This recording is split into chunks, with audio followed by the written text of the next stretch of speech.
அப்போஸ்தலனாகிய யூதா எழுதின நிருபம் 3ஆம் வசனத்தை வாசிக்கலாம்.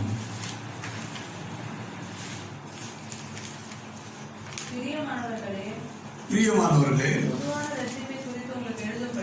பொதுவான ரட்சிப்பை குறித்து உங்களுக்கு எழுதும்படி நான் மிகவும் கருத்துள்ளவனாய் இருக்கையில் பரிசுத்தவான்களுக்கு ஒரு விசை ஒப்புவிக்கப்பட்ட விசுவாசத்திற்காக நீங்கள் தைரியமாய் போராட வேண்டும் என்று உங்களுக்கு எழுதி உணர்த்துவது எனக்கு அவசியமாய் கண்டது. கர்த்தருடைய பரிசுத்த நாமத்திற்கு மகிமை உண்டாவதாக. பொதுவான ரட்சிப்பை குறித்து எழுதும்படி கருத்துள்ளவனாய் இருக்கையில் பரிசுத்தவான்களுக்கு ஒரு விசை ஒப்புவிக்கப்பட்ட விசுவாசத்திற்காக நீங்கள் தைரியமாக போராட வேண்டும் என்று இந்த யூதாவுடைய நிருபத்தில் ஒரே ஒரு அதிகாரம் தான், ஒரு 25 வசனம் மட்டும்தான் இந்த நிருபத்தில் இருக்கு. ஆனால் இந்த யூதாவின் மூலமாக அன்றைய நாளில் இருந்த திருச்சபைக்கு விசுவாசத்துக்காக அவர்கள் போராட வேண்டும், உபயோகிக்கப்பட்ட விசுவாசம். ஆனால் கர்த்தர் என்னிடத்துல ஒரு விசுவாசத்தை என்கிற ஒரு பொருளை ஆண்டவர் எனக்கு ஒப்படைத்திருக்கிறார். ஆனால் அந்த விசுவாசம் என்ன ஆகக்கூடாது, நசிந்து போகக்கூடாது, நலிவடையக்கூடாது, பலவீனம் அடையக்கூடாது, அல்லது அழிக்கப்படக்கூடாது. அந்த விசுவாசமானது காக்கப்பட வேண்டும். அதற்காக போராட வேண்டியது இருக்கிறது என்று சொல்லும். ஆனா அவரை நினைச்சது என்னன்னா ரட்சிப்பு குறித்து எழுதணும் அப்படின்னு. ஆனா எழுதும் போது அவருக்கு என்ன தோணுதுன்னா விசுவாசத்தை குறித்து, அதுக்கு ஒரு போராட்டத்தை குறித்து எழுதணும் அப்படின்னு சொல்லிட்டு இந்த நிருபத்தில் சில காரியங்களை அவர் பட்டியலிடுறார். இந்த நிருபத்தில் ஒரே ஒரு வசனத்தை சொல்லி நான் இந்த விசுவாசத்துக்குரிய சில காரியங்களை சொல்லி ஜெபிக்க விரும்புகிறேன். நீங்க 20ஆம் வசனத்தை வாசித்தீர்கள் என்று சொன்னால், நீங்களோ பிரியமானவர்களே உங்கள் மகா பரிசுத்தமான விசுவாசத்தின் மேல் உங்களை உறுதிப்படுத்திக் கொண்டு பரிசுத்த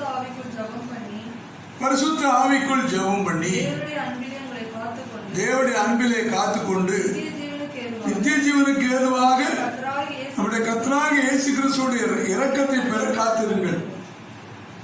சுருக்கமாக அதை சொல்லி முடிக்கிறது. நாம் விசுவாசத்தின் மேல் உறுதிப்படுத்தப்பட வேண்டிய நம்முடைய விசுவாசமானது பரிசுத்தத்தின் மேல் கட்டப்பட வேண்டும். மகா பரிசுத்தமான விசுவாசம் என்று சொல்ற. ஆனால் இந்த விசுவாசத்துக்கு அடிப்படை பரிசுத்தம். அவருடைய வார்த்தை சொல்லுகிறது, நான் பரிசுத்தர் ஆகியால் நீங்களும் பரிசுத்தராயிருங்கள் என்று சொல்லி அவர்களை பரிசுத்தர்னு சொல்லும்போது இந்த வார்த்தைக்கு மூலமொழியில செப்பரேஷன், வேறு பிரித்தல் அப்படின்ற வார்த்தை தான் இருக்கு. ஆனா இன்னைக்கு கர்த்தர் இந்த உலகத்திலிருந்து நம்மை வேறு பிரித்து இருக்கிறார், நம்மை அடையாளப்படுத்தி இருக்கிறார், தனிமைப்படுத்தி இருக்கிறார். அதனால் நம்மை எதற்காக அப்படி செய்திருக்கிறார் என்று சொன்னால், நாம் இந்த உலகத்திற்கு உப்பாகவும் ஒளியாகவும் அவருக்கென்று வேறு பிரிக்கப்பட்டவர்கள் என்பதை வெளிப்படுத்தவும் கர்த்தர் முன்குறித்து இதை செய்திருக்கிறார். அதனால பழைய பாட்டு காலத்திலிருந்தே இந்த விசுவாசம் என்கிற வார்த்தை தொடர்ந்து சொல்லப்பட்டிருக்கிறது. ஆனால் இந்த விசுவாசத்துக்காக ஒரே நம்பிக்கை, ஒரு விசுவாசம், ஒரே ஞானஸ்நானம் என்று வேதம் சொல்லுகிறது. ஆனால் பல விசுவாசம் இல்லை. பழைய ஏற்பாட்டில் இருந்தவர்கள் இருந்தாலும் அவருடைய விசுவாசம் எல்லாம் ஒரே காரியத்தை பற்றினதாக இருந்தது. ஆனால் நம்முடைய விசுவாசம் இயேசு கிறிஸ்துவின் மேல் இன்றைக்கு உறுதியாக இருப்பதற்காகத்தான் இந்த வசனங்கள் எழுதப்பட்டிருக்கிறது. அல்லேலூயா. ஆனால் நம்முடைய விசுவாசத்தை சத்துரு என்ன செய்யறான், அப்பப்போ முட்டி மோதி பார்க்கிறான். இந்த விசுவாசத்தை கொஞ்சம் சேலஞ்ச் பண்றான். ஆனால் நம்முடைய விசுவாசத்தில் நாம் என்ன செய்யக்கூடாது, சோர்ந்து போகாமல் கர்த்தருக்கு முன்பாக இந்த விசுவாச ஓட்டத்தை தொடர்ந்து ஓடி முடிக்கணும். அப்போ சில பதில் சொல்லும்போது இந்த விசுவாச ஓட்டத்தில் நான் பொறுமையோடு நான் ஓடனேன்னு சொல்றேன். நல்ல போராட்டத்தை நான் போராடினேன், என் ஓட்டத்தை நான் முடித்தேன் என்று சொல்லுவேன். அதனால் இன்றைக்கு இந்த ஓட்டத்தில் நம்ம எல்லாரையும் கருத்து இணைந்திருக்கிறேன். சோத்திரம். நான் ஒரு 5 காரியங்களை சொல்லி ஜெபிக்க விரும்புகிறேன். முதலாவதாக நாம் முதலாவது போறதுக்கு முன்பதாக இந்த அடிப்படை விசுவாசத்துக்கு நம்ம எபிரேயரில் வாசிக்கும் போது 1ஆம் அதிகாரம் மன்னிக்கணும் 11ஆம் அதிகாரம் முதல் வசனம் சொல்லுகிறது, விசுவாசமானது நம்பப்படுகிற உறுதியும் காணப்படாதவர்களின் நிச்சயமா இருக்கிறது. ஆனால் விசுவாசம் என்பது நம்புறவருடைய உறுதி, காணப்படல ஆனா அது நிச்சயம். ஆனால் தான் அது விசுவாசம் அழைக்கப்படும். அது நம்பிக்கை மட்டும், வெறும் நம்பிக்கை மட்டும் இல்லை, பார்க்கறத நம்புறதுக்கு அது பேர் விசுவாசம் இல்லை. காணாததை நம்புறது ஆனால் அது உறுதியாக இருக்குதுன்றது உள்ளத்தில் ஏற்றுக்கொண்டிருப்பது, அதுக்காக பிரயாசப்படுவது, அதனால அப்படி சொல்லப்படுது. 6ஆம் வசனம் சொல்லுகிறது, எபிரேயர் 11:6, விசுவாசம் இல்லாமல் தேவனுக்கு பிரியமா இருப்பது கூடாத காரியம். தேவனிடத்தில் சேருகிறவன் அவர் உண்டென்றும் அவர் தம்மை தேடுகிறவர்களுக்கு பலன் அளிக்கிறார் என்றும் விசுவாசி. விசுவாசம் இல்லாம கடவுளுக்கு பிள்ளையா இருக்க முடியாது. ஆனா விசுவாசம் தான் அடிப்படை. ஆனா அவருக்கு ஏன்னா விசுவாசம் இல்லைன்னா அவர் இருக்கிறார்ன்ற நம்பிக்கையே இருக்காது. அவரை தேடுனா எனக்கு பலன் இருக்குன்னு நம்புறானே, அதுதான் விசுவாசமே உருவாகும். அப்போ இடத்துல நான் கேட்கும் போது அவர் கொடுக்குறார், நான் நம்பும் போது எனக்கு விடுதலை ஏற்படுது. அங்கதான் அடிப்படையிலேயே ஒரு விசுவாசம் துவங்குது. ஏன்னா இந்த உலகத்தில் கடவுளை நம்புறதை விட உழைப்பை நம்பலாம் அப்படின்றவங்களும் இருக்குதான் செய்யறாங்க. அப்படிப்பட்டவங்க நான் பார்த்துருக்கிறேன். அவங்க ஜெபம் பண்ணணும்னு கூட சொல்ல மாட்டாங்க.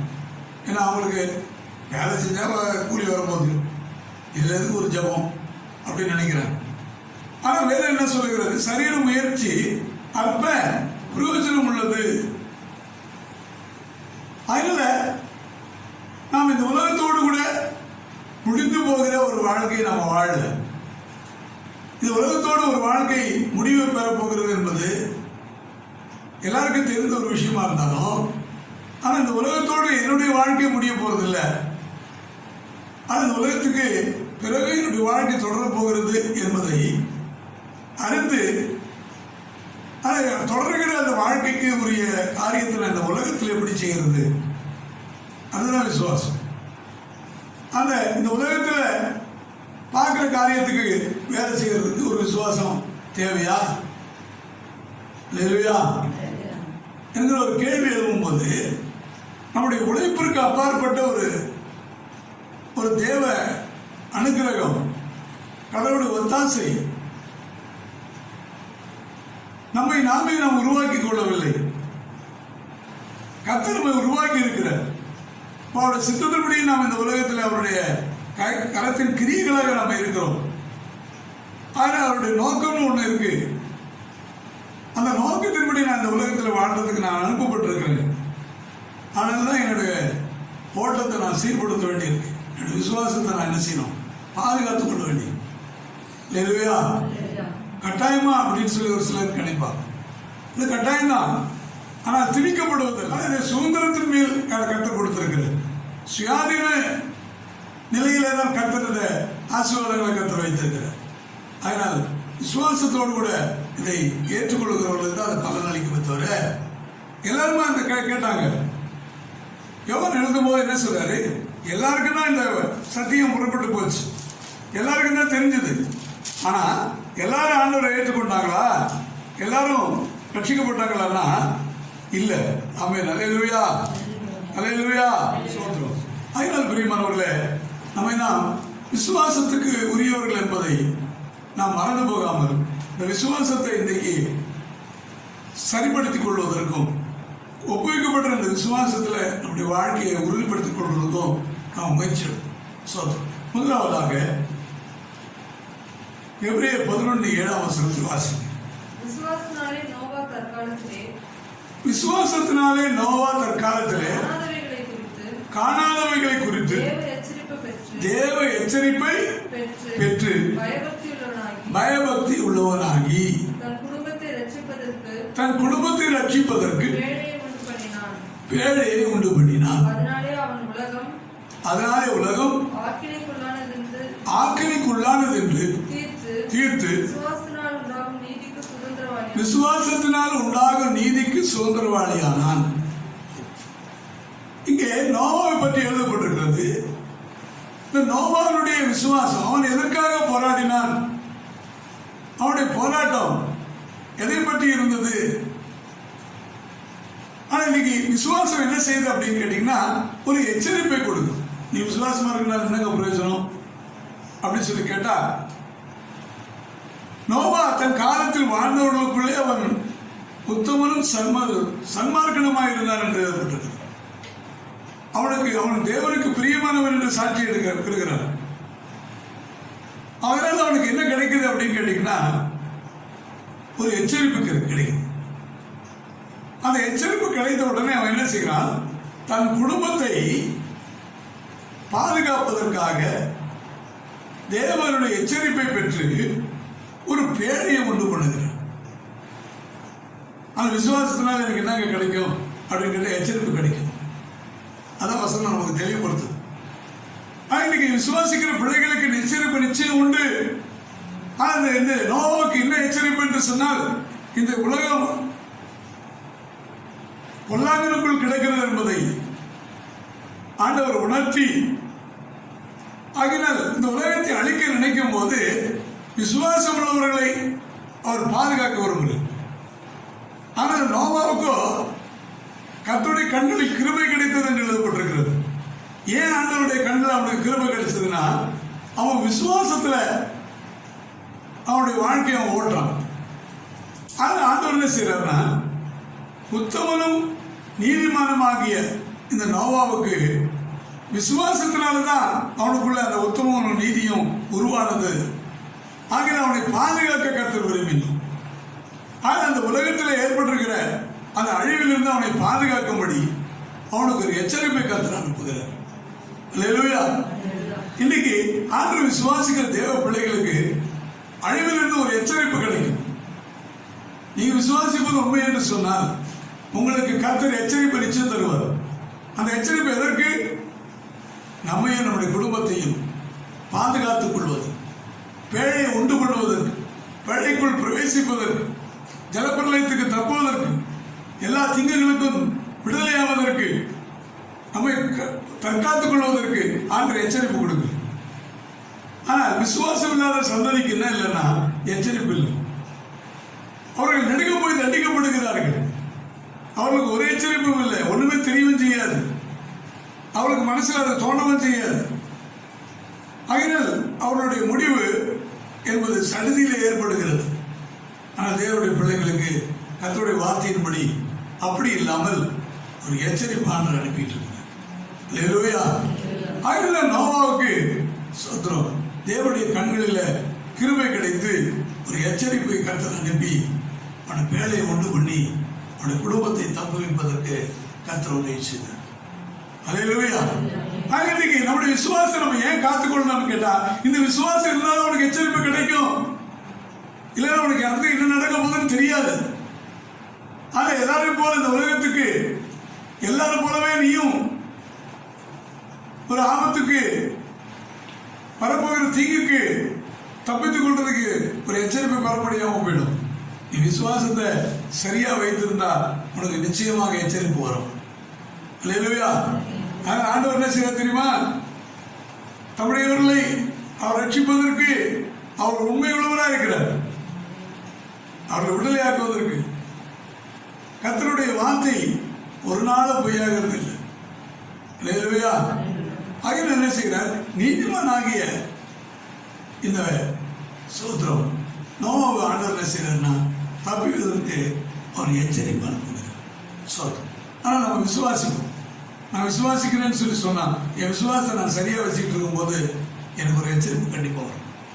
எந்த அழிவை குறித்தும், உலகத்தில் வருகிற எந்த அழிவை குறித்தும், குடும்பத்துக்கு விரோதமாக வருகிற எந்த அழிவை குறித்தும் கர்த்தர் ஒரு எச்சரிப்பு அனுப்பி உன்னை தப்பு வைப்பதற்கு உண்மையுள்ள தேவன் உன்னுடைய விசுவாசத்தை அதற்கு காரணியாக ஆண்டு வைத்திருக்கிறது.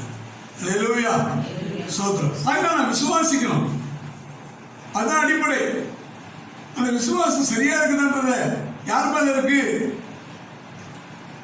அது சரியாக நம்ம இன்னைக்கு தட்டி அதை சரிப்படுத்தி அதை நம்ம தெரிந்து வைத்திருக்கணும். ஸ்தோத்திரம். தேவையற்ற காரியங்கள் மேல இன்னைக்கு நிறைய விசுவாசிக்கிறார்.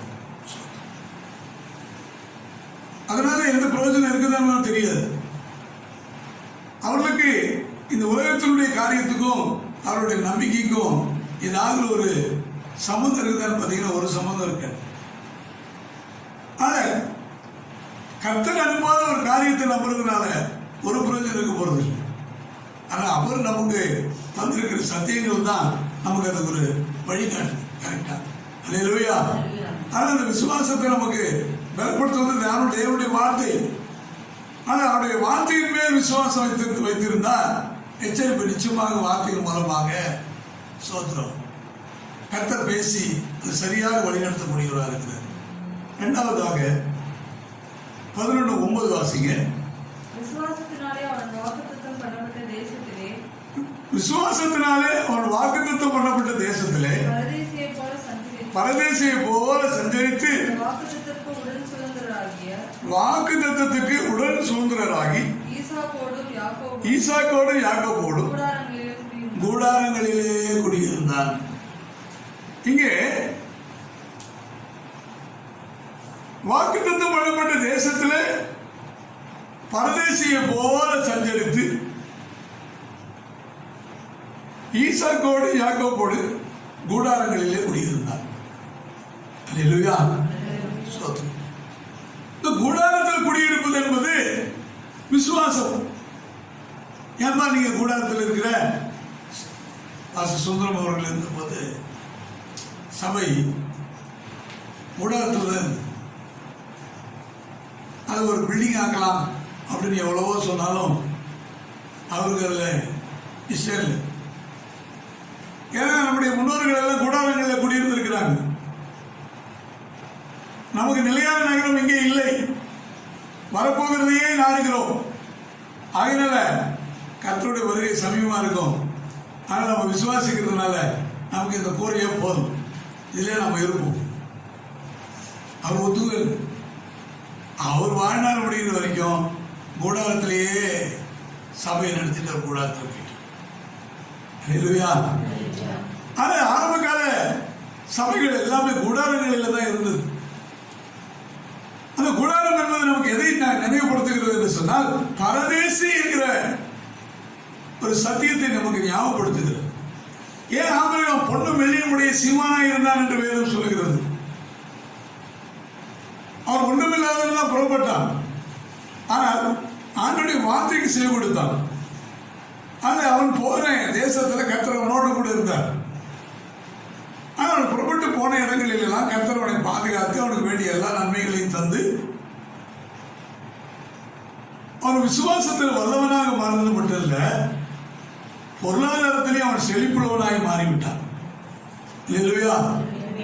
அவன் அதை இச்சித்து அதை பெறல, விசுவாசத்தை எல்லாத்தையும் பெற்றுக்கொண்டான். அவனுக்கு ஒரு குறை இருந்த மாதிரி தெரியல, எல்லாம் நிறைய வச்சிருந்தான். ஆனா ஒரே ஒரு தீர்மானம் என்னன்னா, கூடாரத்தில் குடியிருக்கும். ஏன் கூடாரத்தில்? எந்த நேரத்திலையும் இங்கிருந்து போன்னு சொல்லுவாரு. அவர் எப்போ சொல்றாரோ அப்போ நான் போய் ஆகணும். அதனால என்ன செய்கிறான், எந்த இடத்துல ஆண்டவர் போக சொல்றாரோ அந்த இடத்துக்கு அவன் போன உடனே அவன் முதலாவது அறிந்திருப்பது அவன் செய்வது என்னன்னா, உடனே அங்க ஒரு பலிபீடத்தை கட்டிடும். எவ்வளவு நாளைக்கு இங்க இருக்க போறேன்னு தெரியாது, இங்க இருக்கிற வரைக்கும் இந்த இடத்துல நான் கர்த்தரை ஆராதிக்கணும். அல்லேலூயா. ஆனா உடனே கர்த்தருக்கு ஒரு பலிபீடத்தை கட்டி கர்த்தருக்கு என்ன பண்ணுவான், அந்த இடத்துல கர்த்தருடைய நாமத்தை தொழுது கொள்வோம். அதான் இந்த ஆபிரகாம் செய்தவர். ஆனால் அவனுடைய குமாரன் பிறந்தான், குமாரனுக்கு குமாரன் பிறக்கிறான். அந்த காலம் வரைக்கும் இருக்கிறார் இந்த ஆபிரகாம்.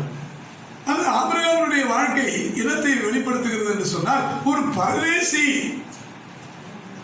என்னன்னு கேட்டீங்கன்னா ஒரு பரதேசிங்கிற ஒரு வாழ்க்கை அவனுக்கு அவன் வாழ்க்கையை மூலமாக வெளிப்படுத்துகிறது. ஏன் ஒரு விசுவாசி பரதேசியை தான் இருக்கணுமா அப்படின்னு கேட்டா, அவனுக்கு விசுவாசம் இருந்ததுனால தான் பரதேசியாகவும் இருக்க என்னால் முடியும்னு சொன்னான். அப்போ பதில் சொல்லுங்க போல, வாழ்ந்திருக்கும் தெரியும், எனக்கு தாழ்ந்திருக்கும் தெரியும், பட்டினியாருக்கும் தெரியும்,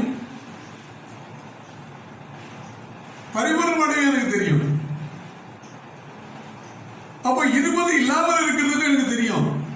ரோமர் கிழமை அப்போ என்ன சொல்ற நிருபத்துல அத இல்லாத இது இருக்கிறது போல அழைக்கிற தேவனிடத்துல நாம் வந்திருக்கிறோம்.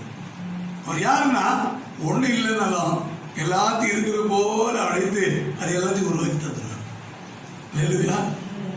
ஆனால் அவனுக்கு என்ன தெரிஞ்சது அப்படின்னு கேட்டா, ஈசாக்கு பலியிடப்படுவதற்காக கேட்ட போது அவனுக்குள்ள இந்த விசுவாசம் தான் என்ன செய்கிறது, கர்த்தர் கேட்டதை கர்த்தருக்கு கொடுக்கறதுக்கு முன் வருகிறான்.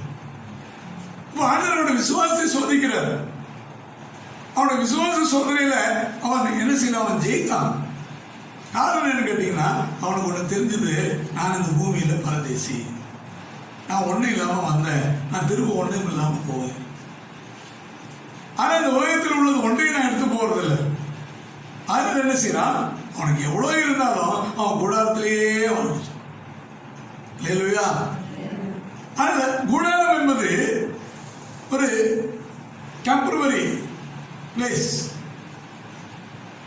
பில்டிங் போட்ட மட்டும் பர்மனண்டா, அதுவும் டெம்பரவரி தான்.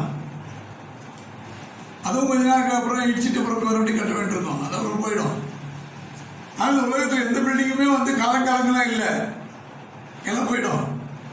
உங்க கண்ணுக்கு தெரிஞ்சு அடிக்கடி சேதமடைகிறது கூடாது, பேர்க்கப்படுவது கூடாது, மாற்றப்படுவது கூடாது, தூக்கி செல்லப்படுவது கூடாது. ஆனால் அந்த கூடாரத்தை சொல்லிக்கிட்டே இருக்கிறார். ஆனால் அந்த கூடாரத்தை என்ன செய்யறாருன்னா, ஒரு பரதேசி என்பதை நமக்கு நினைவுபடுத்துவதற்காக. உங்களுடைய விசுவாசம் இன்றைக்கு உறுதிப்படுத்தப்படுவதற்கு கர்த்தர் சொல்லுகிற சோத்திரம், நீ ஒரு பரதேசி என்பதை நீ முதலாவது நல்லா புரிஞ்சு. அல்லேலூயா, அல்லேலூயா. அந்த விசுவாசத்துக்காக நீ போராடு. ஆனா இன்றைக்கு நாம் உரிமைக்காக போராடி நாம் இந்த உலகத்தினுடைய ஆசீர்வாதங்களுக்காக, உடமைகளுக்காக, பொருளுக்காக நம்முடைய வாழ்க்கை அப்படி திரும்பப்பட்டுச்சுன்னா நம்முடைய அடிப்படை முழுவதும் சேதமடைகிறது.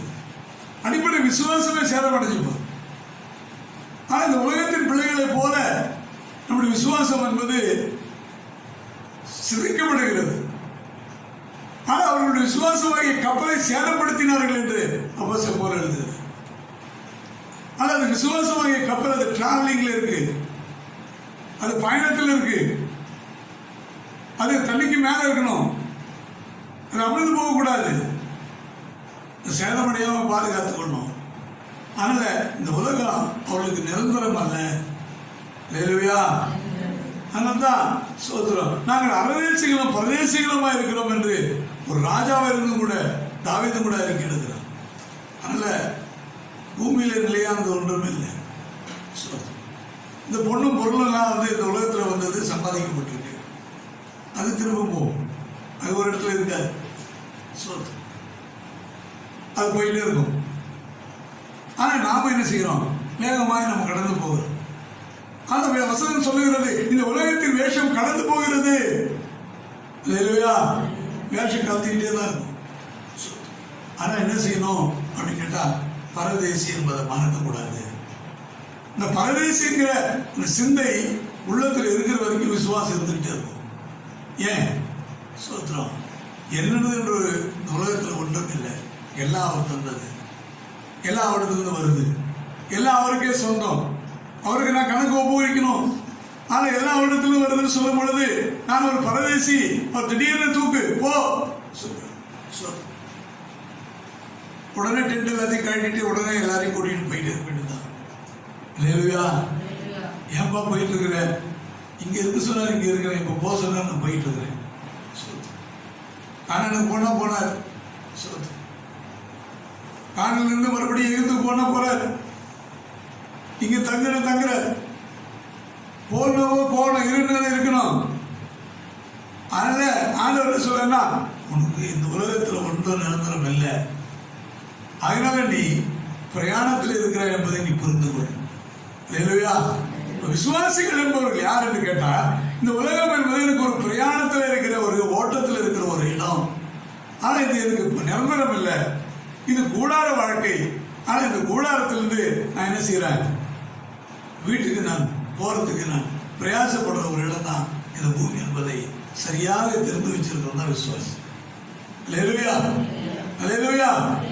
அப்போ இந்த உலகத்தில் எனக்கு எந்த சபலங்கள், எந்த சஞ்சலங்கள், இந்த உலகம் பொருளும் பொருளாதாரமும், இந்த உலகம் என்ன செய்ய முடியாது, என்னை ஏமாற்ற முடியாது, அது என்னை சீட் பண்ண முடியாது. ஏன் நான் தெளிவா இருக்கிறேன், இது எதுவும் என்னோட கூட வரப்போறது இல்லை. ஆனால் நான் பரதேசி அப்படின்றத நான் தெரிஞ்சு வச்சிருக்கேன். பரதேசன் யார் தெரிஞ்சு அதை அடிக்க எழுதுறானோ அவன் தான் யாரு, விசுவாசி. மூன்றாவதாக எபிரேயர் 11:25 வாசிங்க.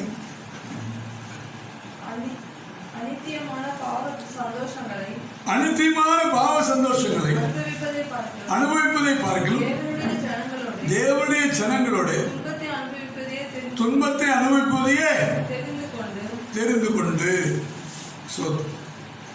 அனித்தியமான பாவ சந்தோஷங்களை அனுபவிப்பதை பார்க்கலாம் தேவனுடைய ஜனங்களோட துன்பத்தை அனுபவிப்பதை தெரிந்து கொண்டு என்ன செய்யணுமா, அனித்தியமான பாவ சந்தோஷத்தை அனுபவிப்பதை பார்க்கலாம் தேவ ஜனங்களோட துன்பத்தை அனுபவிப்பதையே தெரிந்து கொண்ட. இந்த மோசையை பற்றி எழுதப்பட்டிருக்கு. இந்த மோசைகிட்ட விசுவாசம்னா என்னன்னு கேட்டா, இந்த மோசை என்ன சொல்வாரு அப்படின்னு கேட்டீங்கன்னா, துன்பத்தை அனுபவி. எதை அனுபவிக்கணும், துன்பத்தை அனுபவிச்சதான் விசுவாசம். எனக்கு துன்பமே வேணாம்னு சொன்னா விசுவாசமே தேவையில்லை. எனக்கு இன்பம் மட்டும் வேணும்னு கேட்டா விசுவாசம் தேவையில்லை. விசுவாசம் வேணுமா, துன்பம் கண்டிப்பா உண்டு. அப்ப விசுவாசத்துல உன்னை உறுதிப்படுத்துவது எதுன்னு கேட்டீங்கன்னா துன்பம் தான். இதற்கு ஒரு மாதிரியாகத்தான் இந்த மோசேயுடைய வாழ்க்கையை வேதம் நமக்கு காட்டுகிறது. ஏன் அவன் ஒரு அரண்மனை வாழ்க்கையை அனுபவித்தவன், எல்லா உலக ஆசீர்வாதங்களும் பெற்றிருந்தவன். ஆனா இந்த உலக ஆசீர்வாதங்களையும் தேவ ஜனங்களுடைய பாடுகளை ஒப்பிட்டு பார்க்கும் பொழுது ஒரு விசுவாசம் உள்ளவன் என்ன செய்வான் அப்படின்னு கேட்டீங்கன்னா, அந்த பாடுகளை தெரிந்து கொள்வான். இந்த சுகத்துக்கு, சந்தோஷத்துக்கு, இந்த உலக ஆடம்பரத்துக்கு, இச்சைக்கு அவன் இடம் கொடுக்காம தேவ ஜனங்களோடு பாடுகளை செலுப்பதை தெரிந்து கொண்டான் இந்த மோசே என்று எழுதப்பட்டிருக்கு. ஆக அவன் என்ன தீர்மானத்தை எடுக்கிறான்னா, விசுவாசத்தினால்தான் அந்த தீர்மானத்தை எடுக்க முடிஞ்சது. அல்லேலூயா, அல்லேலூயா. இன்னைக்கு உலகம் நமக்கு நிறைய வச்சிருக்கு. ஆனா மனசு என்ன சொல்லுதுன்னா, சோத்திரம் இதெல்லாம் அழிஞ்சு போயிடும். அழியாமல் நிலைத்திருப்பது எது, விசுவாசம். ஆக அழிந்து போகிற பொண்ணே சோதிக்கப்பட்டு அது அது ஜொலிக்கும் போது அதை காட்டிலும் வெளியேற பெற்ற உங்கள் விசுவாசம் சொல்லி. இல்லையா? உன்னோட ரொம்ப வெளியிருந்து எதுங்கன்னு கேட்டா வசனம் சொல்கிறது விசுவாசம். ஆமென், அல்லேலூயா. ஆனால் நீங்க தங்கம் விலையறதே இல்லையா, உங்க விசுவாசத்துடைய விலை ஏறிக்கிட்டே இருக்கு. ஆமென், சோத்திரம். ஆனால் ரட்சிப்பு காலத்துல இருந்த உங்கள் விசுவாசம் இப்போ என்ன வேலைன்னு சொல்லி பாருங்க. உங்க விசுவாசம் ரட்சிப்பு காலத்துல இந்த காலம் வரைக்கும் விலை ஏறி இருக்கா இன்னும் கொஞ்சம் செக் பண்ணி பார்த்துங்க. ஆமென், அல்லேலூயா. சோத்திரம். ஏறி இருக்கணும். ஏன்னா வசனம் சொல்லுகிறார் விலையேறப்பெற்ற விசுவாசம். அந்த விலையேறப்பெற்ற விசுவாசம் என்பது எப்படி தெரிய வருதுன்னு கேட்டீங்கன்னா, தேவ ஜனங்களோட துன்பத்தை அனுபவிக்க தெரிந்து கொண்ட இந்த மோசே பார்த்து மோசே அரண்மனையில் உனக்கு என்ன சொல்லணும், உனக்கு என்ன குறை இருந்துச்சு, எல்லாம் நல்லதானே வச்சு அனுபவிச்சேன், உனக்கு எல்லாம் கிடைச்சத, ஜாலியா இருந்திருக்கலாமே. எல்லாம் ஒரு வாலிபனாக அவனுக்கு தேவையான எல்லா சகல கலையும் அவனுக்கு என்ன கிடைக்கல? ஆல் எஜுகேஷன் எல்லாம் ஹையஸ்ட், இதுல டாப், எல்லாம் அவன் படிப்புலையும் டாப்பு, அவன் பயிற்சியிலையும் டாப், அவன் எல்லாத்துலேயுமே ஞானம், அந்த உலகத்து கல்வி எல்லாத்துலேயுமே அவனுடைய அந்த ஆசீர்வாதங்கள் எல்லாமே உயர்ந்ததா உச்சிதமானதாக தான் கிடைக்குது. ஏன்னா ராஜகுமாரன். ஆனா அவன் உள்ளத்துக்குள்ள ஒரு வெறுமை என்னன்னா, தேவ ஜனங்களுடைய பாடுகள் தான் அவன் உள்ளத்தை என்ன செய்யுது? வேதனைப்படுத்து. இந்த உலகம் நிறைய நன்மைகளை தேடி ஓடிக்கொண்டிருக்கிறது. இந்த உலகத்தில் உனக்கு எல்லா ஆசீர்வாதங்களும் இருக்கு. ஆனால் ஒரு பாதிப்பு உள்ளத்தில் இருக்கணும். நீ விசுவாசிப்பது உண்மை என்று சொன்னால் இந்த உலகம் படுகிற வேதனைகளிலே உன்னுடைய இருதயம் பங்கெடுக்குவதற்கு தானா ஓடணும். அல்லேலூயா. துன்பப்படுகிறவர்கள் மேல் உன்னுடைய சிந்தை எப்போ போதோ அப்பதான் நீ விசுவாசி. உனக்கு இன்பம் கிடைக்கும் போது அந்த இன்பத்திலே நீ லகித்துக் கொண்டிருந்தால் நீ விசுவாசம் உள்ளவன் அல்ல. ஆனா இன்னைக்கு தைரியமா சொல்ல முடியும், ஒரு தேவ பிள்ளை யார் என்று சொன்னால் இறைவன் ஆண்டவர் இயேசுவின் மேல் நம்பிக்கை வைத்து இறைவன் மேல் உள்ள அந்த பற்றுதல் உள்ளவர்கள் யாரா இருந்தாலும் சரி, துன்பப்படுகிறவர்களை நோக்கி பார்ப்பார்கள், கஷ்டத்தில் இருக்கிறவர்களை பார்ப்பாங்க. இந்த மோசையினுடைய இருதயம் எங்க ஓடிச்சுன்னா இந்த துன்பப்படுற ஜனங்கள் இடத்துலதான் அவனுடைய மனதை ஓடி. ஆனால் என்ன செய்யறான்? அவன் இப்ப யோசிக்கிறான், எனக்கு அரண்மனையா அல்லது நான் ஒரு பரதேசியாக ஒன்றுமில்லாதவனாக துன்பப்படுறதுக்கு நான் போகணுமா அப்படின்னு ரெண்டுத்தையும் ஆலோசித்து பார்க்கும்போது அவன் எதுக்கு முக்கியத்துவம் கொடுக்குறான்னா, எதை செலக்ட் பண்றான் தெரியுமா? துன்பத்தை அனுபவிப்பதை தேர்ந்து கொள்ளுகிறான். இல்லையா? பரவாயில்ல, பாடுகள் இல்லையே, பரலோகம் இல்லை. ஆனா இந்த உலகம் கொடுக்கிற ஆசீர்வாதங்கள் என்ன பரலோகத்துக்கு கொண்டு போவாது. இந்த உலகத்தோடு கூட எனக்கு எல்லாம் போயிடும். ஐஸ்வர்யன் ஆசிரியப்பட்ட காரியத்துல ஆண்டவர் இந்த ஐஸ்வர்யன் மேல எந்த குற்றத்தையும் சாட்டுற மாதிரி தெரியல. ஒரே ஒரு காரியத்தை தான் சொல்றாரு, மகனே இந்த உலகத்துல உனக்கு பூமியில உனக்கு எல்லாம் என்னாச்சு? எல்லாம் கிடைச்சது. அவனுக்கு ஒண்ணும் கிடைக்கல. உன்னுடைய இன்பங்களை நீ அனுபவித்தாய், அதை நினைத்துக்கொள். இந்த லாசருவோ துன்பத்தை அனுபவித்தான், ஆனா அவன் தேற்றப்படுறான், நீ வேதனைப்படுற. இவ்வளவுதான் சொன்னாரு தவிர மற்றபடி அவனை எந்த திட்டம் திட்டுற மாதிரி தெரியல. ஆகினால் ஒன்று நன்றாக தெரிகிறது, இந்த உலகத்தில் கிடைக்கிற ஆசீர்வாதங்களை நீ சந்தோஷமா நீ அனுபவிக்க உன்னால முடியுது அப்படின்னு சொன்னா உன் இருதயம் துன்பப்படுகளை குறித்து உன் மனதில் எந்த சலனமும் ஏற்படல, அழுது போகிற ஆத்மாக்களை குறித்து எந்த கவலையும் உனக்கு இல்லை அப்படின்னு சொன்னா நீ ஐஸ்வர்யனாக இருக்கிறாய். நீ லாசருவா எப்போ இருக்கிறியோ அப்பதான் உனக்கு விசுவாசம் உனக்குள்ள வேலை செய்யுதுன்னு அர்த்தம். அதனால ஐஸ்வர்யனா இருந்தாலும் லாசருடைய உள்ள உனக்குள்ள இருக்கு. இல்லையா? அவனோட துன்பங்களை பார்க்க ஆரம்பிச்சான். சோத்து இருப்பது ஐஸ்வர்யம் உள்ள இடம். இன்னைக்கு எத்தனையோ தேவனுடைய பிள்ளைகள் எல்லா ஆசீர்வாதங்களும் அந்த உலகத்தில் இருந்தாலும் கூட அந்த ஆசீர்வாதத்தின் மேல அவங்க பிரிய வைக்காம என்ன செய்யறாங்கன்னா அந்த ஆசீர்வாதங்களை இந்த கர்த்தருக்காக அவர்கள் செலவிடுவதற்கு, செலவு பண்ணப்படுவதற்கு, இறைப்பதற்கு, ஒன்றுமில்லாத மாறுவதற்கு, இழப்பதற்கு ஆயத்தமா இருக்கிறாங்க. இல்லையா? நீயே இழப்பதற்கு ஆயத்தமா தான் நீ விசுவாசத்தில் இருக்கிறன்னு அர்த்தம். நீ இழப்பதற்கு ஆயத்தமா இல்லை அப்படின்னு சொன்ன அப்போஸ்தலன் பவுல் சொல்லும்போது நான் அவரை அறிகிற அறிவின் மேன்மைக்காக எல்லாவற்றையும் நஷ்டம் என்று விட்டு குப்பையமாக எண்ணிக்கொண்டு வருகிறேன். அல்லேலூயா, அல்லேலூயா. அவர் துன்பத்தை அனுபவிப்பதற்கு. அதனால மோசே என்ன செய்யறான்? போய் பார்த்து நீ கஷ்டப்படுறிய அங்கிருந்து வந்துட்ட பத்தியா? ஐயோ அங்கேயே இருந்தது வேண்டித்தானே. சோத்திரம், நான் ஆன்மீக விட்டாங்களே, நல்ல சகப்பா பொண்ணு வேற பார்த்து வச்சுட்டாங்க.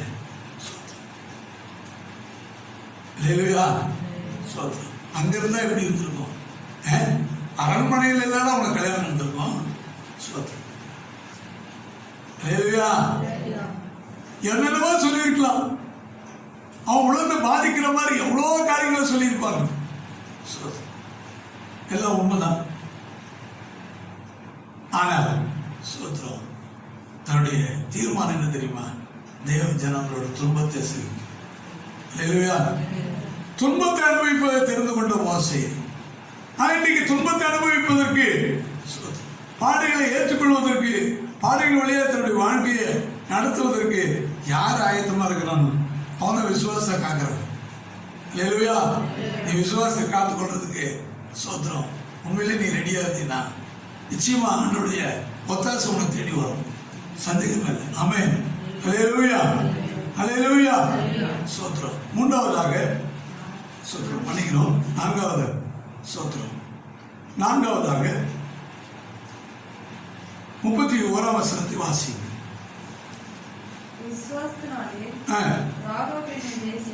விசுவாசத்தினாலே ராகாப் என்னும் வேசி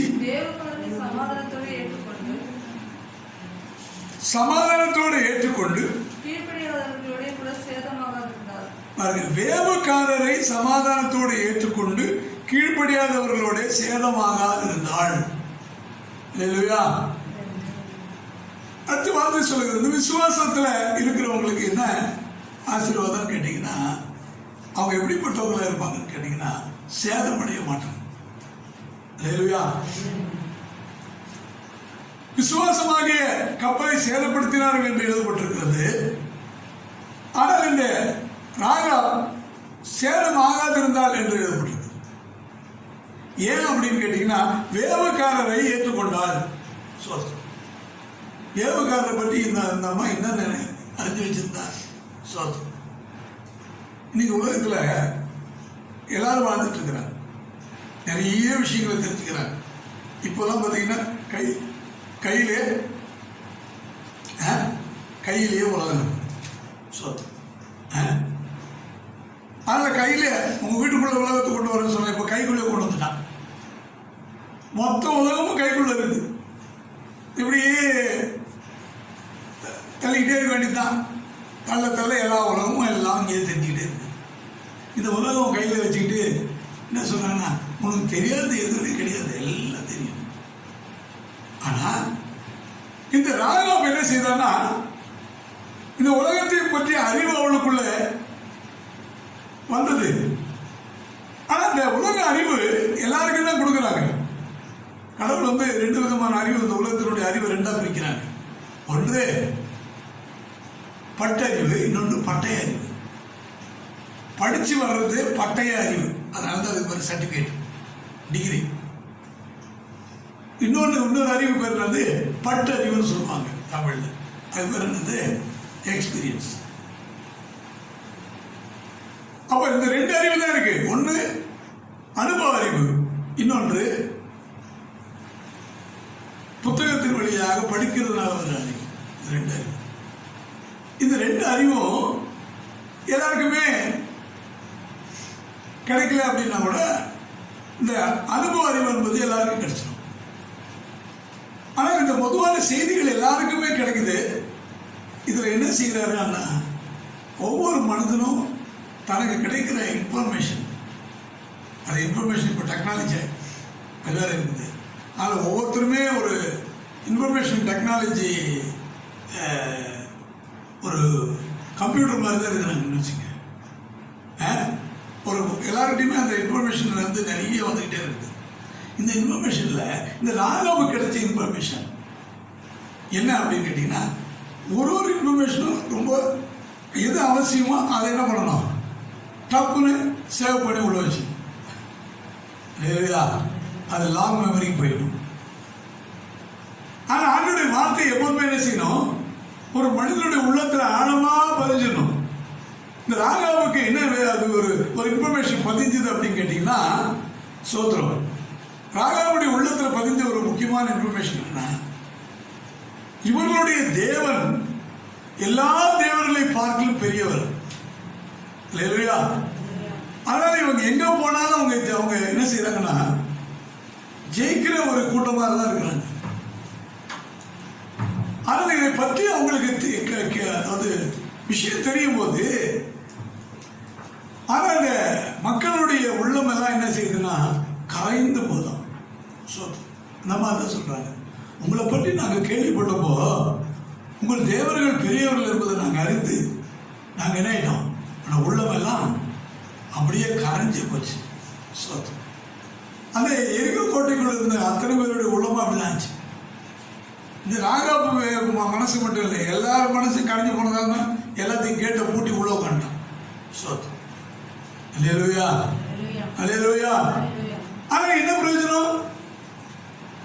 யாக்கோபுல எழுதும் போது பிசாசுகளும் விசுவாசித்து நடந்துகின்றன.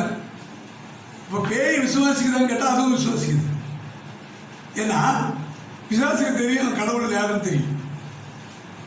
அல்லேலூயா. பிசாசுக்கு தெரியும், அதுவும் ஐயோ பயப்படுது. ஏன்னா அதுக்கு தண்டனை வச்சிருக்கிறாரு. ஆனா அது நடக்கிறதுனால ஏதாவது பிரயோஜனம் இருக்கா? ஏதாவது பிரயோஜனம் இருக்கா? ஒரு பிரயோஜனம் இல்லை. அப்ப நம்முடைய விசுவாசம் குறித்து என்ன சொன்னார்னா, கிரியை இல்லாத விசுவாசம் செத்ததா இருக்கிறது. அப்போ உனக்கு விசுவாசம் இருக்குதுன்னு சொல்றீங்க. அப்படி விசுவாசம் இருக்கிறதா நீ என்ன செய்திருக்கணும்? சோத்திரம். இந்த அம்மாவுக்கு விசுவாசம் வந்ததுனால என்ன செய்யுதுன்னா, வேவுக்காரர் என்ன செய்யறா? ஏற்றுக்கொள்ளுது. அல்லேலூயா, அல்லேலூயா. அவன் வேவுக்காரன்னு தெரியுது இல்ல, எப்படி ஏற்றுக்கொள்ளலாம்? அவருடைய சர்டிபிகேட், அவருடைய அறிக்கை என்ன தெரியுமா? தேவன் உங்களோடு கூட இருக்கிறார். அல்லேலூயா. அப்ப தேவ ஜனம் என்பதை அறிந்து ஏற்றுக்கொண்டிருக்கிறார். இன்னைக்கு நீங்க நானும் சேதமடையாது இருக்கிறோம்னு சொன்னா, இன்னைக்கு தேவ சத்தியத்தை, தேவ ஜனத்தை நம்ம ஏற்றுக்கொள்ளணும். இந்த வேவக்காரரை ஏற்றுக்கொண்ட இந்த ராகாப் தப்பிக்கப்பட்டார். இன்னைக்கு தேவ ஜனத்தை ஏற்றுக்கொள்கிற தேவ ஜனம் நிச்சயமா தப்பிக்கப்படும். ஆனா தேவ பிள்ளைங்க வரும்போது கதவு சாத்திடுவாங்களே. இவங்க என்ன நினைச்சுக்கிறாங்கன்னா, இவனுக்கு வித்தியாசம் பார்க்க தெரியாது. யாரு தீவு செய்யறவன், யாரு தேவனுடைய பிள்ளை, யார் உலக மனுஷன், வித்தியாசம் தெரியாது. அந்த மாதிரி வித்தியாசத்தை கண்டுபிடிச்சு வச்சிருந்தா அங்க வர்றதுல யாரு நல்லவன் யாரு கெட்டவன் உடனே வந்துட்டாங்க. எத்தனை பேர் நம்ம கிட்டாங்க வந்துட்டு போயிட்டு இருப்பாங்க, எத்தனை பேர் விசாரிச்சிருப்பாங்க. சோத்திரம். ஆனா நம்ம கரெக்டா கண்டுபிடிச்சிட்டா, இவங்க கடவுளுடைய பிள்ளைங்க. இல்லையா? கர்த்தர் அவங்க கூட இருக்கிறாரு. ஆனால் இவங்க போய் கால் வச்சாங்கன்னா ஒரு நடுக்கம் வருது. நிச்சயமா அவங்க தான் ஜெயிக்கிறாங்க. ஆனா அவங்கள நிச்சயமா எழுத்து நிற்கிறது குற்றம். தேவ சத்தியத்துக்கு எழுத்து நிற்பதே குற்றம், தேவ சித்தத்துக்கு எழுத்து நிற்பது தவறு என்பதை அவர் உணர்ந்ததுனால அவர் என்ன செய்யலாம், அவங்களுக்கு இடம் கொடுத்தது மட்டும் இல்லை, சோத்திரம், தான் தப்பிப்பதற்கும் தப்பிக்கப்படுறதுக்கும் ஒரு விண்ணப்பத்தை வச்சுட்டார். சோத்திரம். இல்லையா? அந்த கோட்டையில் இருந்த அத்தனை பேருக்கும் தெரியுங்க, இவங்க வந்தாங்கன்னா அவங்க ஜெயிச்சிருவாங்கன்ட்டு. ராகாபுக்கு மட்டும் இல்லை, ஆனா அத்தனை பேர் என்ன செய்தாங்கன்னா ஏற்றுக்கொள்றதுக்கு மறுத்துட்டாங்க. ராகாபு மட்டும்தான் ஏற்றுக்கொண்டார். இன்னைக்கு கர்த்தருடைய வார்த்தை உன்னை தேடி வருகிறது. நிச்சயமா தெரியும், இந்த உலகம் ஒரு அக்கினி இருக்கு, அக்கினி கிரையா வைக்கப்பட்டிருக்கு, ஒரு பெரிய அழிவுக்கு இந்த உலகம் சென்று கொண்டிருக்கிறது. ஆனா இந்த உலக மக்கள் ஏற்றுக்கொள்ள மாட்டாங்க. அழிவு வருதுன்னு சொல்லிட்டு தான் சத்தியங்கள் நிறைய டீச்சிங்ஸ் போயிட்டு தான் இருக்கு. ஆனா இந்த உலகம் அறிவில் தான் தெரிஞ்சு வச்சிருக்கிறத தவிர தன்னுடைய அனுபவத்தில் அதை அபியாசப்படுத்துறதுக்கு முன் வரல. ஆனால் ஒரு சிலர் இந்த ராகாபை போல அந்த விசுவாசத்தை என்ன செய்யறா, தனக்கும் ஒரு விடுதலை கிடைக்குமா, இந்த தேவ ஜனங்களோட என்ன சேர்த்துக்குவாங்களா, அந்த விசுவாசத்துல எனக்கு ஒரு பங்கு கிடைக்குமா அப்படின்னு ஒரு சிலர் தான் தேடுறாங்க. நீ இன்னைக்கு இந்த காலை வேளையில ஆண்டவராக இயேசுவினுடைய இந்த சத்தியத்தை, அந்த விசுவாசத்தை உன் மனசுக்குள்ள ஏற்றுக்கொள்வதற்கு எனக்கு ஒரு இடம் இருக்குமா, என்னை ஏற்றுக்கொள்வாரா, ஏன் நான் இன்னைக்கு இந்த சத்தியத்துக்குள்ள இருக்கிறேன் அப்படின்னு ஒரு கேள்வியை போட்டா, சோத்ரம், இந்த ஆண்டவரிடத்துல எனக்கு ஒரு பங்கு இருக்குமா? இல்லையா? இந்த ராகாபுக்கு எதிர்பார்த்தா எனக்கு ஒரு ரட்சிப்பு கிடைக்குமா? இன்னைக்கு கர்த்தர் இந்த உலகத்தில் இருக்க எல்லாருக்குமே அவர் தேவனா இருக்க, ஆண்டவரா இருக்கிறார். ஆனா அவர் என்ன செய்யற? எல்லா மனுஷர்களுக்கும் ஒரு ஓப்பன் காலை கொடுக்கிறார். வருத்தப்பட்டு பாரசுக்கு சுமக்கிறவளை நீங்கள் எல்லாரும் என்னிடத்துக்கு வாருங்கள், நான் உங்களுக்கு இளைப்பாறுதல் தருவேன். எல்லாருக்கும் கூப்பிட்டு இருக்காரு. ஆனா ஒவ்வொருத்தரும் சோத்திரம் என்ன செய்யணும்? ஓடி தப்பித்துக் கொள்ளணும். கர்த்தர் நமக்கு ஒரு அரைக்கலை பட்டணத்தை கர்த்தர் வைத்திருக்கிறார். ஆனால் நமக்கு ஒரு விடுதலைக்கு ஏதுவான ஒரு காரியத்தை அவர் செய்கிறார். அவர் சமீபமா இருக்கும்போது அவரை நோக்கி கூப்பிடுங்கள். ஆனால் அவரை நோக்கி கூப்பிடுகிற அத்தனை பேர் விடுதலை ஆக்கப்பட்டாங்க. அவருடைய முகங்கள் எல்லாம் பிரகாசம் அடைஞ்சது. யார் முகத்தை வெக்கப்படைய விடவே இல்லை. அல்லேலூயா. ஆனா இன்னைக்கு கர்த்தர் என்ன செய்யறாருன்னா ஒரு விடுதலைக்கு நேராக கர்த்தர் நம்மை நடத்த விரும்புகிறார். அதனால இந்த ராகாவை போல சோத்திரம் இன்னைக்கு கிடைக்கிற ஒரு சந்தர்ப்பத்தை பயன்படுத்தி இந்த தேவ ஜனங்களோடு கூட தன்னை அடையாளப்படுத்திக் கொள்ள விரும்புகிற எந்த மனிதனையும் ஆண்டவர் இயேசு பிரகாசிப்பார். அல்லேலூயா. அவனுடைய விசுவாசம் சேதமடையாது. ஆனால் அவள் சேதமடையாமல் பாதுகாக்கப்பட்டாள். இன்னைக்கு கர்த்தர் சோத்திரம் உன்னுடைய விசுவாசத்தை சேதப்படுத்தாம நீ காத்துக்கொள். அல்லேலூயா. என்ன செய்யணும்? தேவ ஜனங்களோடு நீ இணைந்து கொள். இந்த உலகம் இன்னொரு பக்கம் இருக்கும். இது ஆசீர்வாதமா இருக்கும். அதெல்லாம் நடக்காது. அவங்களுக்கு ராணுவம் இல்லை, ஒண்ணும் இல்லை, படையும் இல்லை, பலமும் இல்லை. இந்த உலகம் சொல்லும் உன்னை ரொம்ப ப்ரொடெக்ஷனா வச்சுக்கணும்னு சொல்லி இந்த உலகம் பல தந்திரங்களை கொடுக்கும். இந்த உலகமே பார்க்குது. யார் பக்கம் சாயலாம்? சைனா பக்கம் சாயலாமா? அமெரிக்கா பக்கம் சாயலாமா? யார் ரொம்ப வல்லரசா இருக்கிறாங்க? சுத்திரம் வல்லரசு யார் என்பது இப்ப தெரியாது. எல்லாம் நடந்து முடிஞ்சதை வச்சுதான் இப்போ கணக்கு போட்டுக்கிறாங்க. யுத்த எக்ஸாம் முடிஞ்ச பிறகுதான் தெரிய போகுது ரிசல்ட். அல்லேலூயா. அல்லேலூயா. அது மாதிரி இப்போ யுத்தங்கள்லாம் நடந்திருக்கு இந்த உலகத்துல. யாருக்கு நடந்த வல்லரசுகள்லாம் அப்புறம் யுத்தம் நடந்த பிறகு வல்லரசு இல்லாம போய் யார் இன்னொன்று புதுசா உருவம் வரும். அதனால என்ன வசனம் சொல்லுகிற வல்லவனுக்கு வல்லவன் பயகத்தில் உண்டு என்று சொல்லப்பட்டிருக்க மாதிரி அந்த யுத்தங்கள் வரும் பொழுது வல்லவர்கள் யார் என்ற அடையாளமே மாறி போகுது. ஆனா நித்திய வல்லவர் ஒருத்தர் இருக்கிறார். அல்லேலூயா. சோத்திரம். அவர் தான் ஒரு நாள் தோற்று போகாதவர். ஆனா அவர் மேல விசுவாசத்தை வை. சோத்திரம். இந்த பக்கம் சாயலாம், அந்த பக்கம் சாயலாம் இல்ல, நீ நடுநிலையா நில்லு. ஆண்டவர் மேல நம்பிக்கை வை. விசுவாசத்தை நீ பாதுகாத்துக்கொள். அதுக்காக நீ அழைக்கப்பட்டிருக்கிறாய் என்று என்னுடைய வார்த்தை சொல்லுங்க. அல்லேலூயா. சோத்திரம். கடைசியாக சோத்திரம் 39ஆம் வசனத்தை வாசி. எபிரேயர் 11:39. இவர்கள் எல்லாரும் விசுவாசத்தினாலே நற்சாட்சி பெற்றும் வாக்குத்தத்தம் பண்ணப்பட்டதை இவங்க எல்லாம் பழைய ஏற்பாட்டில் இருந்ததுனால எல்லாம் மைனஸ் பண்ணி விட்டுறாரு. ஆனா ஒண்ணு மட்டும் சொல்றாரு. இவங்க நற்சாட்சி பெற்றார்கள். என்ன பெற்றாங்க? நற்சாட்சி பெற்றாங்க. அவங்க ஏன் அடையாளம் போனாங்கன்னா அவங்க ஒரு உலகத்துக்குரியதை தேடனாங்க. ஆனா நான் உலகத்துக்குரிய தேடல. இதே விசுவாசம் தான். ஆனா நம்முடைய விசுவாசத்தை அப்படியே நம்ம பரலோகத்துக்கு உரியதாக நம்ம என்ன செய்யறோம்? மாற்றி அதுல நம்ம உறுதியா இருக்கிறோம். ஆமென். அல்லேலூயா. அல்லேலூயா. கான்செப்ட் என்னன்னா அது எல்லாமே இந்த உலகத்தை சார்ந்தது. ஆனா நம்முடைய ராஜ்யமோ பரலோக ராஜ்யத்தை தான். இயேசுவை பார்த்து கேட்டா சோத்திரம். பிலாத்து கேள்வி கேட்டானே, நீ யூதர்களுடைய ராஜாவா? அப்புறம் அவனுக்கு நிறைய என்ன இருக்கணும்? ஒரு ராணுவம் இருக்க வேண்டாம்? ஒரு ராஜானா ஒரு ராணுவம் இருக்கணுமே.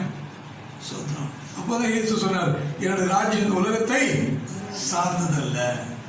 அல்லேலூயா. ஆனா இந்த உலகத்துல இந்த ஒரு நாட்டை பிடிக்கணும், இங்க இருக்கிறதெல்லாம் பிடிச்சி வச்சுக்கணும், அப்படின்னு ஆட்சி பண்ணணும், அதுக்காக இயேசுநாதர் வரல.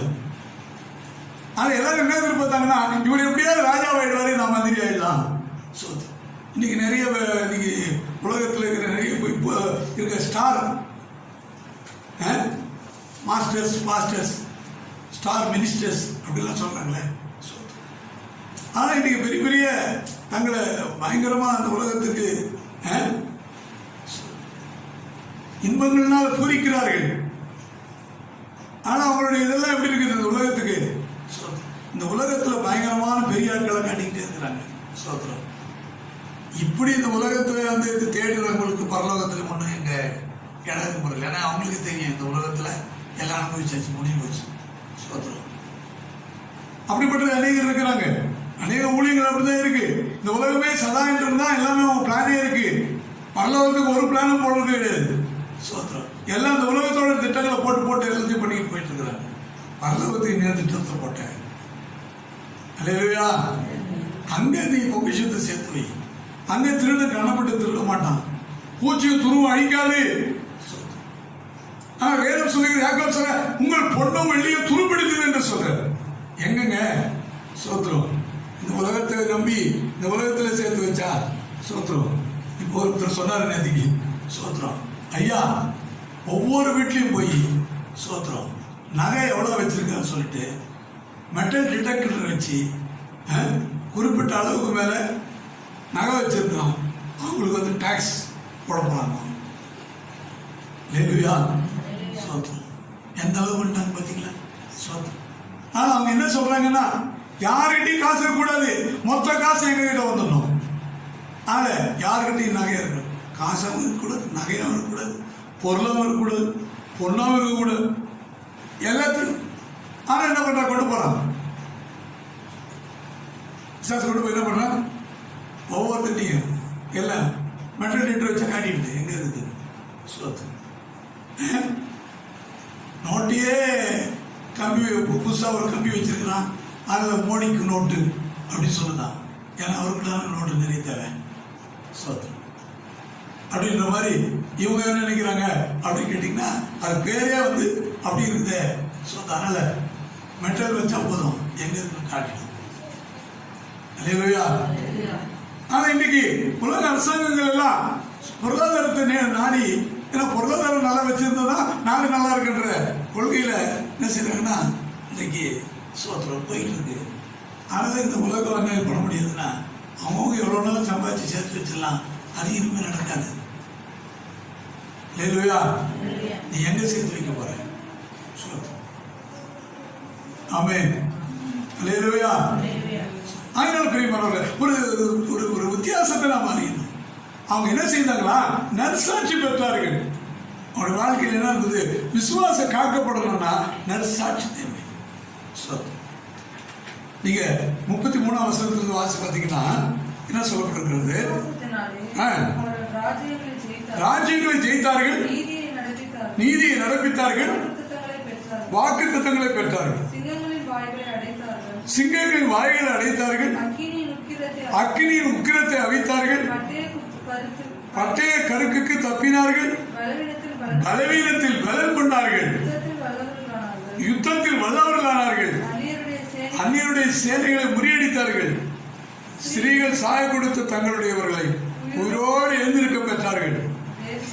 வேறு சிலர் மேன்மையான உயிர்த்தெழுதலை அடையும்படி விடுதலை பெற சம்மதியாமல் வாதிக்கப்பட்டார்கள். வேறு சிலர் நிந்தைகளையும் அடிகளையும் கட்டுகளையும் காவலையும் அனுபவித்தார்கள். கல்லெறி உண்டார்கள், வாழால் அறுப்புண்டார்கள், பரீட்சை பார்க்கப்பட்டார்கள், பட்டயத்தினாலே வெட்டப்பட்டு மரித்தார்கள், செம்மறியாட்டு தோள்களையும் வெள்ளாட்டு தோள்களையும் போர்த்து கொண்டு திரிந்து குறைவையும் உபதிரவத்தையும் துன்பத்தையும் அனுபவித்தார்கள். அல்லேலூயா.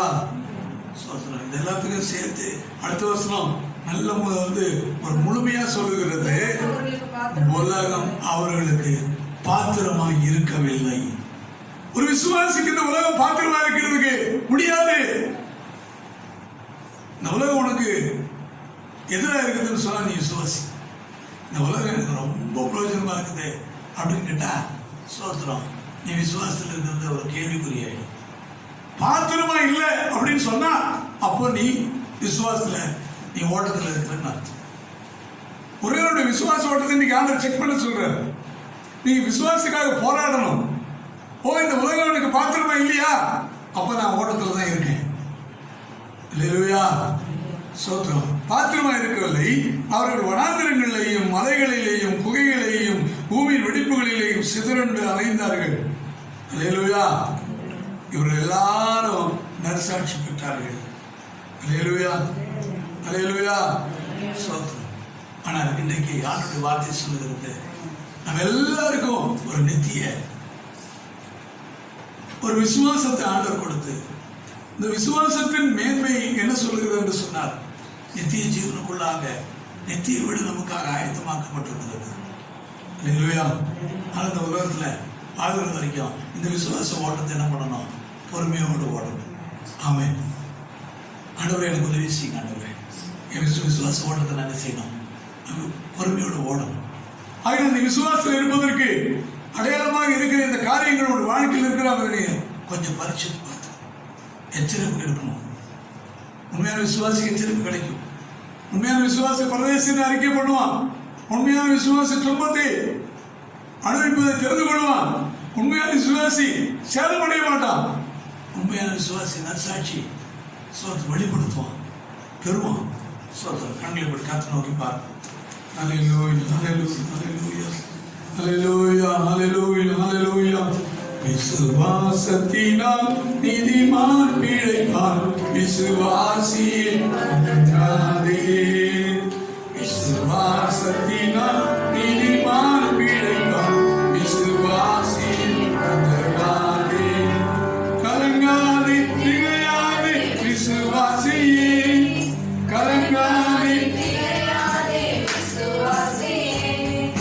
கல்வாரி நாயகன் கைவிடாதே, கல்வாரி விசுவாசத்தினால் நீதிமான் பிழைப்பான், விசுவாசியே அடங்காதே. விசுவாசத்தினால் நீதிமான் பிழைப்பான், விசுவாசியே அடங்காதே. ஜெபிப்போம். கண்ணும் இருக்கும் பரிசுத்தபிதாவே, தாசகோடு நான் இருந்த கால்வெடுக்க அமைத்து நிற்கிறாயா கதாவின் 8ஆம் மாதத்தின் 2ஆம் நாட்கள ஆண்டவரே சோத்திரமா அம்மை ஆராதிக்கும்படி கொடுத்தது அந்த நல்ல ஆண்டவர் கதாவை வாய்ப்புக்காக அம்மை துணிக்கிறோம். எங்கள் மேல் வைத்த அன்புக்காக நன்றி செலுத்துகிறோம். கத்திரைகளை வேலெடுத்து பாதுகாத்து எல்லா தீங்குக்கும் தொற்றுக்கும் விலக்கி வருகிற தயவுக்காக அம்மை துணிக்கிறார். அப்புறம் இந்த நாளில நாங்கள் விசுவாசத்தை ஆண்டவர் கதாவை பெற்றவர்கள். இந்த விசுவாசத்துக்காக நாங்கள் தைரியமாக நாங்கள் ஆண்டு போராடி விசுவாசத்தை காத்துக்கொள்வதற்காக சொல்லப்பட்ட இந்த வார்த்தைகளை ஆண்டவரே நாங்கள் எங்கள் வாழ்க்கையில் ஒவ்வொரு நாளும் ஆண்டவரே எங்கள் சிந்தையில் வைத்து காத்துக்கொள்ள, எங்கள் வாழ்க்கையில் நாங்கள் அபியாசப்படுத்த, நடைமுறைகளை செயல்படுத்த எங்களுக்கு கிருபை தரும்படியாக நாங்கள் செபிக்கிறோம். எல்லா தீங்குகளுக்கும் கர்த்தர் விலக்குகிறார். உலக மாம்சம் ஆண்ட பிசாசுக்கு ஆண்ட இடம் விடாமல் கர்த்தாவே விசுவாசத்தை காத்துக்கொள்ள ஆண்டவரே விசுவாசத்தை துவக்கிறவர் முடிக்கிறோமாகிய உண்மையே நாங்கள் பற்றிக் கொள்வதற்கு எங்களுக்கு திறமை தாங்க. உடைய ஆண்டு நாமும் எங்களுக்கு மயப்படட்டும். ஆண்டுக்கு தான் வசதி கேட்கிறேன் எல்லா பிள்ளைகள் மேலும் அவருடைய விசுவாசம் ஆண்டுக்கு கடந்து வந்து அவர்களை உறுதிப்படுத்தும்படியா ஆண்டவரே சோத்திரம் அச்சரிக்கும். ஆண்டு விசுவாசிக்கிற பிள்ளைகளுக்கு நீ கொடுக்கிற இந்த எச்சரிப்பு ஆண்டவரே நீ கொடுக்கிறதா ஆண்டுக்கு தாவே ஆண்டவரே சோத்திரம் அந்த விடுதலை ஆண்டுக்கு தான் நீ கொடுக்கிறதா ஆண்டவருக்கு தாவே அப்பா அந்த சேதமாகாது இருக்கிற அந்த கிருபைகளை உடைய பிள்ளைகளுக்கு கத்தனீர் நிறைவாய் கொடுக்க முடியாது. ஆண்டவரை செபிக்கும். கத்தனை நல்லவர்கள் செத்து பாருங்கள். அவர் மேல் நம்பிக்கையா இருக்க மனுஷன் பாக்கியவான் சொல்லு. ஆண்டவரே சொல்றோம். ஆடுகளை துன்பங்களை தெரிந்து கொள்வது சுவாசம் என்பதை மறந்து போன சந்ததியா இருக்கிறார். ஆண்டவரே சொல்றோம். ஆடுகள் வரும்போது துன்பங்களை ஏற்றுக்கொள்வதற்கு ஆண்டவர் உறுதியோடு இந்த விசுவாசத்துக்குண்டான ஒரு பயிற்சி என்பதை ஆண்டவரே அறிந்து செயல்படுவதற்கு நீ உதவி செய்ய நாங்கள் செபிக்கிறோம். உடைய திட்டத்தை நாங்கள் ஒப்பு கொடுக்கிறோம். ஆண்டவரே கதாவே பரதேசியம் அறிக்கையிட்டு ஆண்டவரே கூடாரங்களை குடியிருந்து அப்புறம் நாங்கள் இந்த உலகத்தில் ஒன்றுபட்டு வந்ததில்லை, ஒன்றுபட்டு போவதில்லை என்பதை அறிக்கையிடுவதற்குரிய கருவர்களை நீ தந்து வழிநடத்த முடிய நாங்கள் செபிக்கிறோம்.